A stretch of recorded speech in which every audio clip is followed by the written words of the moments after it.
Bismillahirrahmanirrahim. Assalamualaikum warahmatullahi wabarakatuh. Alhamdulillah saya ada di daerah Puncak, Ciawi ke atas sedikit. Ada undangan ceramah dari teman-teman, ada dari Gus Durian, ada Nahdlatul Ulama, ada dari Budut Ikat Alumni dan sebagainya. Ya, sekedar memberikan beberapa pengalaman dan beberapa pengalaman jalan hidup yang mudah-mudahan menjadi bagi pelajaran buat kita semuanya, terutama bagi teman-teman yang ingin menjadi orang soleh, menjadi orang yang baik, ya, mendasarkan syariat Islam. Tapi Anda jangan pernah salah dalam mencari ustadz atau guru. Banyak sekali mereka mengajak, tetapi bukan kepada pemahaman-pemahaman yang baik, yang Ahlus Sunnah wal Jamaah. Itu saja. Saksikan sama saya. Wassalamualaikum warahmatullahi wabarakatuh.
Bismillahirrahmanirrahim. Assalamualaikum warahmatullahi wabarakatuh. Waalaikumsalam warahmatullahi wabarakatuh. Alhamdulillahilladzi hadana li hadza wa ma kunna linahtadiya laula an hadanallah. Asyhadu an la ilaha illallah wahdahu la syarika lah wa asyhadu anna Muhammadan abduhu wa rasuluh. Allahumma shalli wa sallim ala nabiyyina Muhammadin wa ala alihi wa ansarihi wa junudihi wa man tabi'ahum bi ihsan ila yaumil amma ba'd. Hadirin wal hadirat, pertama yang saya hormati Sahibul Bait Pak Mukhtar, kemudian senior-senior kami yang ada di Budi Pono semuanya, Bapak, Ibu dan adik-adik yang insya Allah dirahmati dan dicintai oleh Allah Subhanahu wa taala. Amin. Sulit menggambarkan ya, kebahagiaan saya ya. Saya mengapresiasi, sangat mendukung apa yang diusahakan oleh kawan-kawan semuanya, teman-teman semuanya di sini yang telah mengadakan halal bihalal. Insya Allah apa yang kita lakukan, kita perbuat akan bernilai ibadah di mata Allah Subhanahu wa taala. Dan temanya sangat bagus sekali, dan ini menjadi sebuah problematika, permasalahan yang utama ya bagi kita semua. Saya sebagai pelaku langsung, orang yang pernah terlibat dalam kasus-kasus bukan saja intoleransi dan radikalisme, tapi sampai kepada taraf terorisme. Ya, saya cuma mau tukar pengalaman sehingga tidak ada lagi Sofyan Sauri, tidak ada lagi teman-teman yang kemudian terbujuk rayu dengan ajakan teman-teman yang kelihatannya indah, kelihatannya baik, tapi sebetulnya justru wahum yasabuna anahum yusinuna. Mereka menyangkanya telah berbuat sebaik-baiknya perbuatan, padahal tidak. Baik, saya langsung saja. Pertama, kenapa para pelaku terorisme? Ya, temanya agak serem dikit karena memang pernah jadi pelaku. Ya. Jadi begini, kenapa para pelaku terorisme kebanyakan, ya, hampir semuanya, bahkan 3.500 ya selama 2 dekade sejak tahun 2000 sampai 2021 itu kebanyakan jargonnya adalah kembali kepada Al-Quran dan As-Sunnah ya.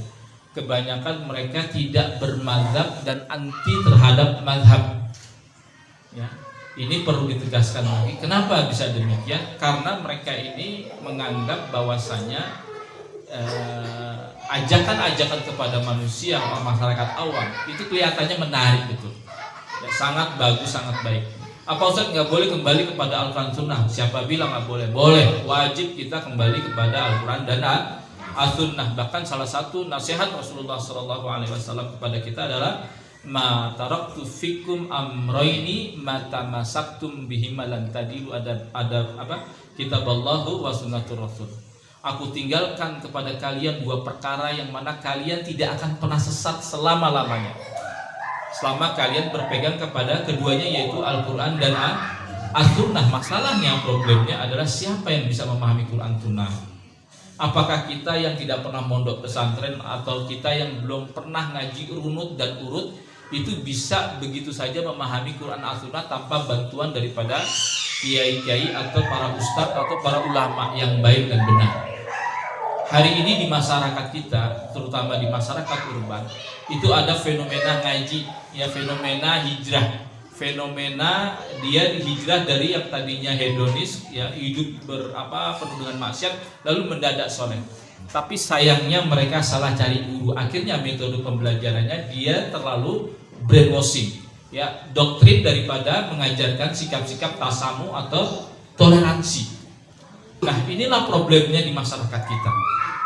Dan bahayanya ternyata belajar langsung, ya, tanpa seorang guru, tanpa bimbingan, ini sangat berbahaya. Dalam adab ilmu dikatakan man kana saykhuhu kitabahu, ya kan, fa akhtahu kathrun min sawadi. Ya. Siapa yang belajar, ya, yang ustadznya itu adalah kitabnya, maka kesalahannya lebih banyak daripada kebenarannya, ya. Karena bahaya sekali belajar tanpa guru, tanpa syekh. Nah, ajakan kepada Al-Quran As-Sunnah, kita ini nggak pernah mondok, nggak pernah nyantri, ya, tapi kemudian kita tidak tahu ilmu-ilmu alat yang untuk mendukung memahami teks keagamaan tersebut. Akhirnya kita salah kaprah, ya. Makanya kemudian kata Ibnu Hajar Al-Haytami pernah mengatakan al-haditsu mudallatun illa lil fuqaha. Hadis itu bisa menyesatkan kecuali bagi ahli fikih. Anda jangan coba-coba berkata, berfatwa, ya, berbicara tentang agama sementara Anda nggak ahli di dalamnya. Anda tidak pernah belajar tentang ulumul Quran, ulumul hadis, ya. Bukan saya membatasi tentang dakwah. Kita ini wajib semua berdakwah. Tapi kalau untuk bicara tentang masalah-masalah yang bersifat istihadiyah di dalam agama, kita perlu tanyakan kepada ahlinya. Karena bahaya kalau kita bukan karena ahli, lalu kita berbicara, ya, terpaku pada satu dalil lalu menafikan dalil-dalil yang lain, ya. Itulah untuk itu kenapa ada seorang tabi'in yang mengatakan, ya, sama dengan kalimat redaksinya dengan apa yang dikatakan oleh Ibnu Hajar Al-Haytami. Dia mengatakan laula maliku walais lahalaktu kuntu adunnu ma ja'an Nabi Muhammad sallallahu alaihi wasallam ya'malu bi. Ya, kalau bukan karena Imam Malik dan Imam Abu Lais, sungguh aku telah celaka. Kenapa? Kuntu adunnu, karena aku menyangka setiap apa yang bisa datang dari Nabi Muhammad sallallahu alaihi wasallam itu bisa diamalkan begitu saja. Ada jangan coba-coba berfatwa, ya, terpaku pada satu dalil yang menafikan dalil-dalil yang lain, sementara antum belum pernah belajar tentang nasah wal mansukh, mana am, mana khas, mana mujmal, mana mutlak dan lain sebagainya. Ya, sebagaimana contoh misalnya, ya, biasanya di menjelang Idul Fitri di sosial media itu akan muncul misalnya kata-kata barang siapa di menjelang Idul Fitri biasanya, barang siapa yang zakat fitrahnya dengan uang, ya, maka tidak akan diterima. Karena zakat fitrah pada saat itu di zaman Rasulullah itu menggunakan gandum dan kurma, ya. Dia terpaku pada teks, ya. Makanya betul apa yang dikatakan oleh Syekh Yusuf Qaradawi pernah mengatakan dalam bukunya yang berjudul Fiqhul Maqasid bahwa biang daripada ekstremisme, radikalisme, ya, dan terorisme itu adalah literasi beragama. Kelihatannya mereka pejuang sunnah, pejuang agama, tetapi pada dasarnya secara tidak sadar mereka lakukan sedang menghancurkan agama itu sendiri. Kenapa? Karena mereka membuang substansi, mereka membuang yang namanya ruh daripada agama, tujuan daripada agama tersebut. Akhirnya apa? Karena zaman Rasulullah SAW, kenapa zakat fitrahnya itu dengan gandum dan kurma? Gandum dan kurma adalah makanan yang siap saji pada zaman dulu, yang cepat bisa dimakan, ya, siap secara instan.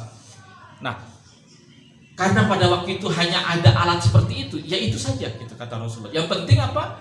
Agar orang miskin, papa, fakir ya itu bisa bahagia di hari raya. Kemudian zaman berubah, ya. Kemudian kita mengalami kemajuan. Akhirnya ada namanya uang sebagai alat tukar yang paling efektif, paling cepat menghasilkan makanan dan lain sebagainya. Ya. Kemudian karena kita terpaku pada satu hadis tadi, ya, tanpa memperhatikan yang namanya konteks, akhirnya muncullah fatwa-fatwa tersebut di sosial media. Akhirnya dibagikan zakat fitrahnya ketika apa? Ketika malam takbiran, atau ada bahkan yang menjelang sholat Idul Fitri. Jadi setelah sholat subuh mereka pada perang serangan fajar lalu membagikan yang namanya zakat fitrah tersebut.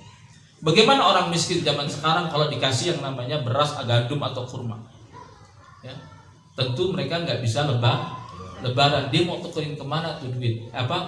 Dia mau tukerin kemana itu yang namanya beras atau gandum atau kurma? Dia juga bingung masaknya caranya gimana gitu. Tapi kata mereka ini yang sesuai dengan sunnah tuh ini katanya. Akhirnya apa?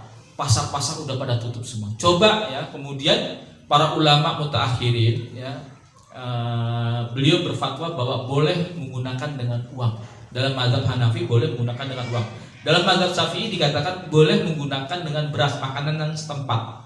Ya, ini dikiaskan, namanya analogi. Disesuaikan dengan makanan yang sesuai dengan masyarakat tersebut. Kalau masyarakat di timur sana kita bisa kasihkan sagu gitu kan. Nah, bagaimana ceritanya kalau malam takbiran? Pasar sudah tutup semua. Kita nggak bisa ya, orang miskin nggak bisa beli minyak goreng. Berbeda kalau seandainya kita berikan zakat fitrah itu 1 minggu atau 3 hari sebelum lebaran. Anda bisa bayangkan bagaimana rancunya orang-orang yang berpikir tekstual. Ya. Nah, itu yang pertama. Yang kedua, pernah ada dialog antara Imam Malik dan Imam Syafi'i dan Imam Ahmad. Imam Syafi'i bertanya kepada Imam Ahmad, "Ma tarku shalah muta'ammidan? Ma ra'yukum man tarku shalah muta'ammidan?" Apa pendapatmu orang yang meninggalkan salat secara sengaja? Lalu kata Imam Ahmad, "Man tarku shalah muta'ammidan fa huwa kafir." Orang yang tidak salat yang secara sengaja maka hukumnya kafir. Di dalam asar zahirnya demikian gitu. Lalu ditanya lagi oleh Imam Syafi'i, bagaimana taubatnya orang yang meninggalkan sholat tersebut? Lalu dia katakan, orang yang meninggalkan sholat secara sengaja taubatnya adalah sholat lagi. Lalu kata Imam Syafi'i, bagaimana orang kafir sholat? Lalu diamlah dia. Nah, kata Gus Baha, ya, ini saya ambil dari ceritanya Gus Baha, hampir saja Imam Ahmad terjatuh kepada pemikiran Harurah, ya, pemikiran Khawarij yang menganggap bahwa dosa besar itu adalah kekafiran. Ya, karena apa? Karena setiap orang yang jatuh kepada dosa besar itu adalah kekafiran gitu. Dia hampir saja jatuh kepada paham-paham Harurah. Demikian kata Gus Baha dalam sebuah cerita. Makanya kata Imam Syafi'i, orang yang meninggalkan sholat itu ada dua kondisi. Pertama karena juhud. Juhud ini dihukumi kafir. Udah tahu ini kewajiban. Perkara sholat adalah perkara yang bersifat maklum minad din, perkara yang dikenal ya di dalam agama. Orang yang nggak pernah sholat aja paham bahwa sholat itu wajib. Adapun ini dikafirkan, ya, yang orang bersifat juhud. Adapun orang yang teledor, dia lupa, dia suka ketiduran, suka mengakhir-akhiran, tapi dia tahu tentang kewajiban, maka ini tidak dikafirkan. Ya, betapa pentingnya kita beragama, butuh yang namanya syarah, butuh yang namanya keterangan, penjelasan daripada ulama.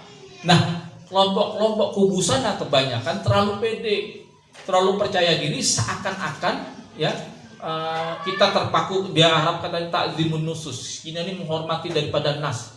Kita agama dalil, kita tidak butuh sarah ulama, kita agama dalil, apa itu madzhab dan sebagainya. Ini pernyataan-pernyataan sangat berbahaya. Ya, kelihatannya keren. Contoh lagi misalnya dalam memahami hadis yang benar dan baik. Misalnya ada hadis yang mengatakan ma asfala minal ka'bain minal izari fa finnar. Barang siapa yang menyulurkan kainnya, sarungnya atau celananya di bawah mata kaki, maka pelakunya fafinnar. Ya. Nah, akibat hadis ini banyak orang yang mengatakan ya membuat sebuah komunitas, bahkan menjadi sebuah identitas sebagai suatu kelompok, bahwa mereka akhirnya banyak pada celananya cungkrang di atas mata kaki. Padahal hadis ini bukan satu-satunya, ya. Ternyata ada hadis-hadis lain yang mengatakan, misalnya man jarra thawbahu khuyala'a falyanzuri ilaihi yaumal qiyamah. Barang siapa yang menjulurkan kainnya di bawah mata kaki karena sombong, maka Allah tidak akan melihatnya di hari kiamat secara rahmat. Nah, lalu bagaimana ya satu hadis memutlakkan, nggak ada persyaratan apa-apa, ya, bahwa siapa saja yang menjulurkan kainnya di bawah mata kaki maka dia akan ada di neraka. Sementara yang kedua, menjulurkan kakinya ada sebab alasannya itu khuyala, yaitu karena sombong. Nah, di dalam manhaj daripada Ibnu Hajar Al-Asqalani yang pensarah daripada Fathul Bari, kitab Bukhari, beliau mengatakan dalam ada seorang doktor yang doktoral, ya, disertasi tentang berkaitan minhaju al-Imam Ibnu Hajar Al-Asqalani fi talifi hadisul mukhtalifah. Jadi bagaimana mentakwil hadis-hadis yang kelihatannya bertentangan. Maka kata dalam usul fikih bahwa khuyala, yang manjara saubahu khuyala, itu harus dilihat ilatnya. Artinya apa? Artinya ketidaksukaan itu karena sombongnya. Sementara berarti kalau celana kita di bawah mata kaki sementara kita tidak melakukan kesombongan, maka itu tidak apa-apa.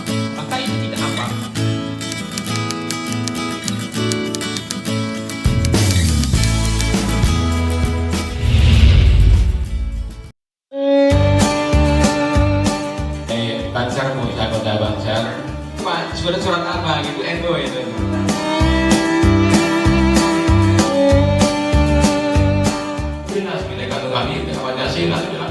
Saja dapat beribadah semalam suntuk atau bertafakur berhari-hari, tapi tidak semua mampu mempersembahkan hari-harinya untuk membantu sesama, Ya, untuk menjadi keluarga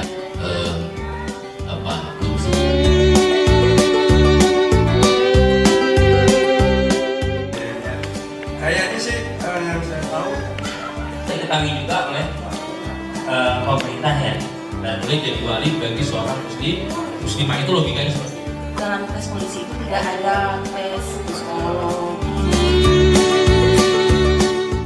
Teruskan kalau saya pesan teruskan. Terlepas ya, Buddha dan jiwanya apalagi ya. Kita berharap surga untuk lebih segera. semuanya bisa bergabung di kegiatan ini agar kita menyatu kembali dalam satu jiwa.